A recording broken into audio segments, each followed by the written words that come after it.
delighted to be here with you today, giving a EU direct tax policy update for H1 2024. My name is Sasha Kerins and I'm an international tax partner with Grant Thornton in Ireland.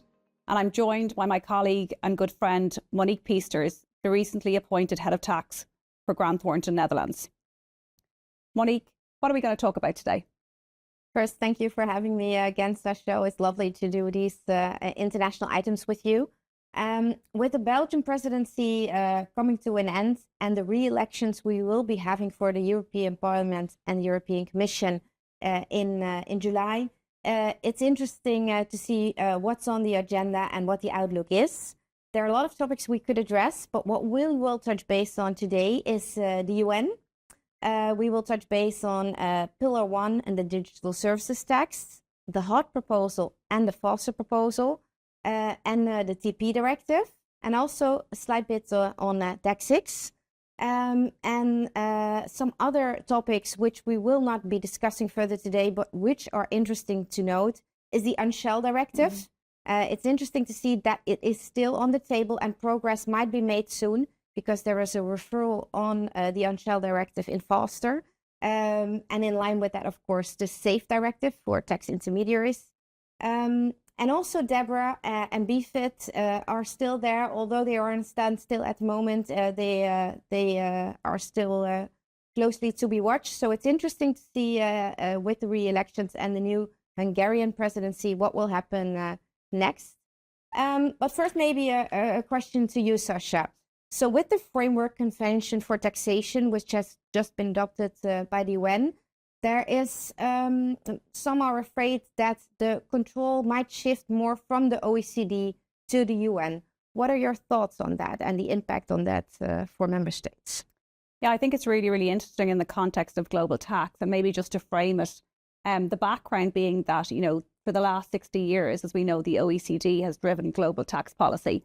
And what happened last November was that the African group made a proposal, which was accepted by the UN, to develop a framework where the UN would get more involved in monitoring, but also helping develop global tax legislation. I suppose some of the reasons behind this is there's a feeling that international tax law is very much being driven by industrialised economies, and the voice of developing countries hasn't really been heard. Secondly, with the growth and the pace of change with globalisation and digitalisation, the pace of change of international tax law has been slow, even though we've seen a myriad of it in the last number of years. So it's interesting to see how this is going to move forward. The EU have a view around this, obviously, because as an EU group, but also as individual member states, that they're party to the UN. And the view is, how quickly can this actually get adopted, given the ad hoc committee that sits at a UN level from a tax perspective. They're very much keen on hearing the views of other UN members around this. And I suppose the point is, there's a concern, and Benjamin Ankel did refer to this in a recent seminar in March, that, they're very concerned that what happens at a US level or UN level doesn't derail any of the international work that's already been done on Pillar 2 and Pillar 1, because obviously they're at a very unique stage as to where they're at from the point of view of obviously implementation of Pillar 2 and where we are on Pillar 1, which we'll talk about in a few minutes. There are really concerns around that. From the point of view of next steps on the framework, what does that mean? Well, there was a meeting in New York recently. There's been an agreed roadmap for negotiation. There's a meeting due again in July, and they're hoping to have a draft terms of reference by August. Now, that's a really, really short framework. And there's been some commentary, and probably not everybody believes they can get there by August. And what we've seen, I suppose, in international tax generally is how long it takes and the consensus it takes. And obviously the UN members are much larger than the OECD. There's about 193, whereas the OECD level is about 140. So trying to get consensus on a draft framework by August of this year will be very, very challenging. So definitely a space to watch, definitely a space to watch from the point of view of the role the UN are going to look to take going forward in global tax policy to support developing countries and make sure their voice is heard. Interesting. I heard you touch base already on Pillar 1. We know there's a big effort to also get Pillar 1 across the finish line. But in recent discussions, the EU has mentioned already that if Pillar 1 doesn't make it, they will come to some sort of digital services tax in the EU themselves. Well, there are, of course, already some countries who have introduced this already. So what are your thoughts on this and where this might go? Well, interestingly, if, will Pillar 1 get over the line? We'll wait and see. I suppose, they were supposed to have draft text agreed or text agreed by March. They've missed that deadline. So again, that's open to interpretation. From an EU perspective, we have 10 member states who have digital service tax legislation. Not all of them have activated it. We've 2 member states who have proposals, and we've 4 who've indicated they would move to implement digital service tax. The more than 50% of EU member states are very much open to having a digital services tax structure within their own domestic legislation. The concern about digital services tax on a state-by-state basis is one, lack of consistency. So even if we look at digital services tax across the different EU member states, we can see that one, the scope of what's considered digital service taxes varies on a member state by member state basis. The thresholds as to what type of entity is in scope, both at a global revenue level, but also at a member state level, vary significantly across member states. And also the actual rate of digital services tax varies from about 1.5% to 7.5%. Right. So if we have digital services tax on a member state by member state basis, looking at the EU alone, we have a huge inconsistency for multinationals who are trying to navigate this, trying to make sure their systems can comply and trying to make sure they have the controls in place to capture this information accurately. And that's one of the challenges. The second challenge, obviously, that we're also aware of is that digital services tax is not considered an income for the double tax treaties. So therefore, this whole concept of potentially double taxation. And the idea around Pillar 1 is it was supposed to deal with a lot of those concerns that existed. We all know that Pillar 1 won't get over the line unless the US get behind it. Again, there was a recent presentation at US Treasury level in March, which said that the cost to the US, if we looked at 2021 data, would be about 1.4 billion for that year. So again, a lot of concerns as the impact it's going to have on US multinationals if Pillar 1 is adopted. But again, Pillar 1 won't get over the line and they won't get that 60% margin unless the US comes behind it. Some statistics that have been issued clearly show that if Pillar 1 is implemented, there's probably going to be a larger tax take for a lot of the EU member states under Pillar 1 than there is under their existing DST legislation. You take France, for example, their take was about 450 million based on the last piece of data. And it's estimated under Pillar 1, it would be about 600 million plus. So again, the benefits of a DST at a local level versus the wider Pillar 1 piece of legislation in discussion. You talked about them having a digital services tax across the EU. I think it's clear from the commentary from the EU Commission, they've moved away from that concept. They don't think it will make the EU a very business-friendly place to do business. We're obviously at a real tipping point here as to whether we get this over the line. There has been a situation, obviously, where DSTs, an agreement, DSTs new DSTs won't be rolled out by countries, but existing DSTs were due to be repealed under a transition process by June 2024. We're getting very close to that. That was obviously on the basis that Pillar 2 was enacted, and we were moving forward. So again, we get Pillar 1 over the line, DSTs will be repealed. If we don't, there's obviously a number of EU member states sitting there that are likely to implement DSTs on a member state by member state basis. Yeah. And you mentioned 10 member states who implemented the digital services tax in the EU. Netherlands isn't one of them. Ireland also not? No. And 6 of those states have actually activated them. Okay. So we've got 4 that have legislation that isn't actually activated. But no, Ireland is not yet there. But obviously, we have a concern from an Irish perspective, the impact it's going to have on our tax take as we move forward. Okay. So I think that they're really interesting content to talk about. But maybe moving forward onto Faster, we've seen some recent changes around Faster and how that's potentially going to be implemented and where we are going forward. Can you talk to us about that? So what's interesting to note on Faster is that the official text of Faster has recently been agreed upon. Now it's up to the European Parliament to see whether it's officially adopted. But maybe good to give a little background on Faster, what it is and what it does. So if you are an EU investor and you invest in a European company, and let's say that the company distributes a dividend, then of course withholding taxes can be imposed. based on double tax treaties or EU directives, subsequently, you can get a refund for this withholding taxes. But those are mostly very costly, time-consuming, and the refund procedures also vary per European country. Also, there's quite some fraud still with respect to refund procedures. So what the EU tried to do with this faster proposal is make the refund procedure less costly, faster, and also combat abuse. And basically, this new faster proposal contains of three key components. It concerns a tax residency certificate, which has to be issued by the member state in which the company is resident. And currently, it's been set at 14 days. So within 14 days, the member states should issue this residency certificate to the company. Subsequently, you can only deal with certified financial intermediaries, and those should register at the member state involved.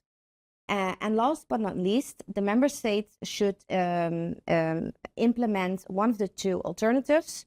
They should really insert a relief at source system. That means that they immediately apply the withholding tax rate, which should be applicable, or that they do a quick refund procedure.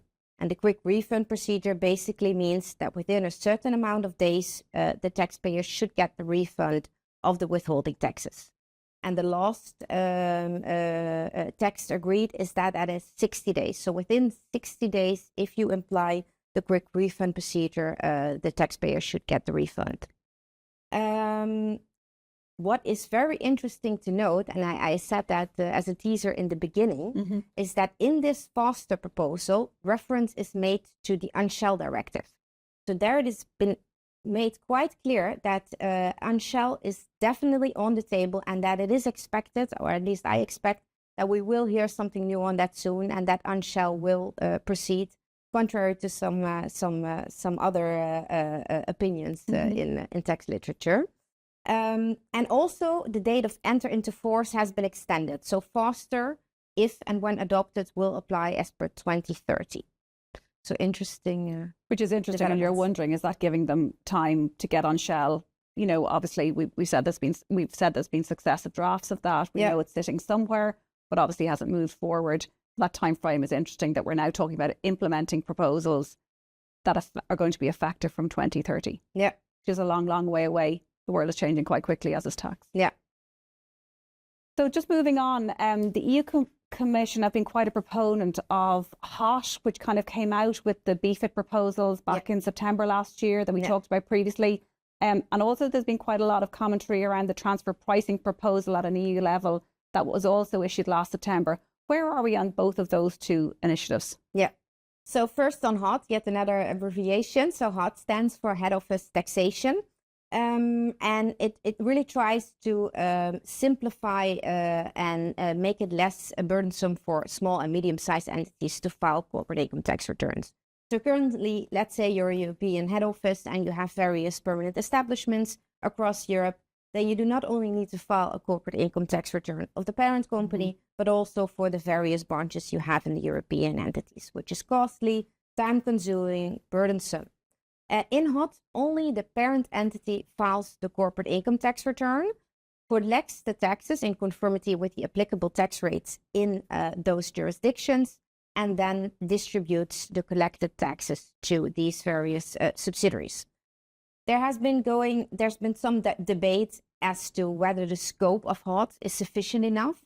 And interesting to note is there has been a recent amendment suggesting that it is extended to subsidiaries as well, with a maximum of 2. So one head office with 2 subsidiaries will also fall under the scope of HOT. What has also been amended is that the date of enter into force has been removed to 2025. And that is, to me, quite ambitious, because as it wasn't on the agenda of the May meeting, and we now have these re-elections, I highly doubt whether 2025 is feasible, taking into account that for faster, they went for 2030. But man, interested to get that one, and that they've put some focus on that to get that over the line, which is interesting. Yeah. Transfer pricing proposal, what are the views on that across the EU? Yeah. So we already had, of course, the BFIT proposal replacing the CCTB and the CCP, which have been withdrawn, basically introducing a new set of rules to calculate the tax base, consolidating that, and then reallocating the tax base to the various European countries. And alongside this proposal, we have a TP directive proposed.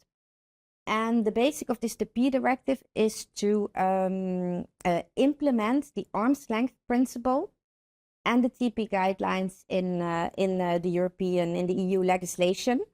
And it furthermore introduces rules to determine which TP method should be used. It clarifies the role of the TP guidelines because there was quite some confusion between, or not confusion, but the different interpretations between the 27 member states with respect to those OECD guidelines. And it also introduces mandatory TP documentation requirements. And if this TP directive meets the finish line and it is set for 2026, then this might have a significant impact on EU multinational enterprises operating in various EU companies, as it introduced basically a complete new set of rules.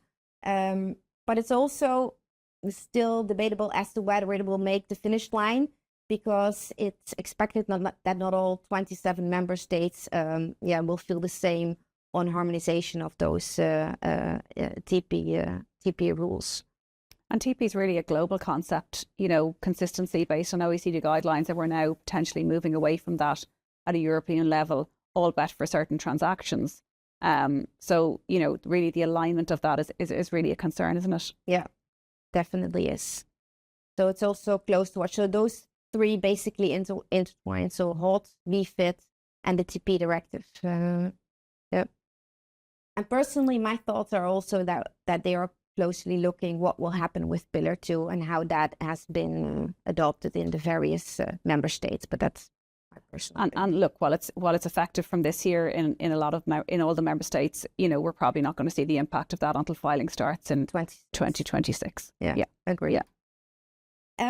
Sasha, also one final question to you. So last week, the European Commission also opened a new consultation on the effectiveness, efficiency, and of course also relevancy of the various DACs, DAC 1 to 6 and DAC 6 being the mandatory disclosure rules. What are your thoughts on this? So a review is automatically enshrined in the DAC legislation, and that every 5 years there'll be a review. So this consultation period covers the period from 18 to 22, so hence covers DAC 1 to DAC 6 as part of that review process. Interestingly, there was a report issued in 2022, and you know, there were some challenges around how the DACs have been implemented consistently in different member states, and that some of the definitions are quite broad within the directive themselves, and when implemented in member states is allowing for an element of openness as to how that's interpreted and how that's implemented based on national law. And we as advisors have probably really seen that when we look at DAC 6 and how that's implemented and the various different views across member states when we're trying to do cross-border reporting. That has been challenging in certain instances. So you've also had DAC 6 challenged by a group of Belgian lawyers as to whether it was unlawful. And that was reported on by the AG at an ECJ basis to say that ultimately they felt that while the DAC 6 was quite broad, it was reasonable as an overall concept. So we're seeing some, again, of these broad language terms being really challenged. And I suppose the main thing about the DACs is it facilitates the exchange of information by tax authorities cross-border. And there obviously needs to be clarity as to what's in that and that it's consistently interpreted across member states as to what information is being shared. The consultation period is open until July. So I think it's really, really interesting to see what feedback comes out of that. Because, you know, we're seeing more and more DACs issue. We know there's a DAC 7 for online platforms. There's a DAC 8 now for cryptocurrency. And we're hearing there's going to be a DAC 9 in relation to how member states are going to share information around Pillar 2. So this process has been adopted at an EU level to exchange this information, I think has to be robust and there has to be some consistency. So lots to consider there. And with the new re-elections coming up in July and also the Hungarian presidency, it's important to keep a close watch of all these topics we just addressed And there are even some topics on the table which we didn't discuss. So our recommendation to multinationals is really keep a close watch. And if you have any questions on these proposals, feel free to contact Sasha, me, or one of our other Grant Thornton international colleagues. And also, I would recommend to watch our biannual newsletter, which we issue and which you can find on our website and on our LinkedIn. I thank you on behalf of Sasha and me for watching, and till the next one.